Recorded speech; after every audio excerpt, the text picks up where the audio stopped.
പക്ഷെ ഇതിൽ ഡാമേജോ കാര്യങ്ങളോ ഒന്നും വന്നില്ല. ഇത് 6 മാസം മുന്നേ ബോട്ടോക്സ് ചെയ്ത മുടിയാണ്. പക്ഷേ എന്തൊക്കെയാണ് കുട്ടി ചെയ്തതെന്നൊന്ന് പറഞ്ഞിടുള്ളൂ. കണ്ടീഷണർ ഷാമ്പു കറക്റ്റ് യൂസ് ചെയ്യുന്നുണ്ട്, പിന്നെ വലിയ കുടിക്കുന്നുണ്ട്. അതാ ഈ 2 കാര്യങ്ങളാണ് ഇതിൽ ഇമ്പോർട്ടൻ്റ് ആയിട്ടുള്ള കാര്യങ്ങൾ. കുടി കുറവാണ് ഒരു പോയിന്റ്, അത് മെയിൻ പോയിന്റ്. രണ്ടാമത്തെ പോയിന്റ് എന്ന് പറഞ്ഞാൽ ഹോം കെയർ പ്രോഡക്ട്സ് മാറ്റിയിട്ടില്ല. പക്ഷെ ആളുടെ മുടി നോക്കിയേ, ആ ബൊട്ടോക്സ് 6 മാസമായിട്ടും അതിൻ്റെ ഒരു സംഭവവും പോയിട്ടില്ല.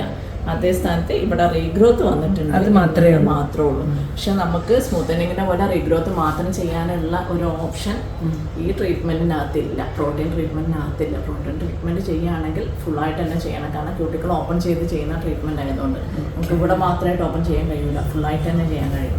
അതുകൊണ്ട് നമ്മളിത് മൊത്തമായിട്ട് ചെയ്യേണ്ടി വരുന്നു എന്ന് മാത്രം. ഇല്ലാന്നുണ്ടെങ്കിൽ സ്മൂത്തനിങ് ആയിരുന്നെങ്കിൽ നമ്മൾ ഒരിക്കലും ഇവിടെ ചെയ്യൂല, ഇവിടെ ചെയ്യുള്ളൂ.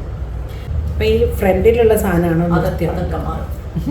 അപ്പം ശരി, ഓക്കെ. കഴിഞ്ഞു തസ്നി, എങ്ങനെയുണ്ട്? സൂപ്പർ. എനിക്ക് ഇയാളെ ഭയങ്കര ഇഷ്ടപ്പെട്ടു, നിങ്ങളുടെ സ്റ്റാഫിന്.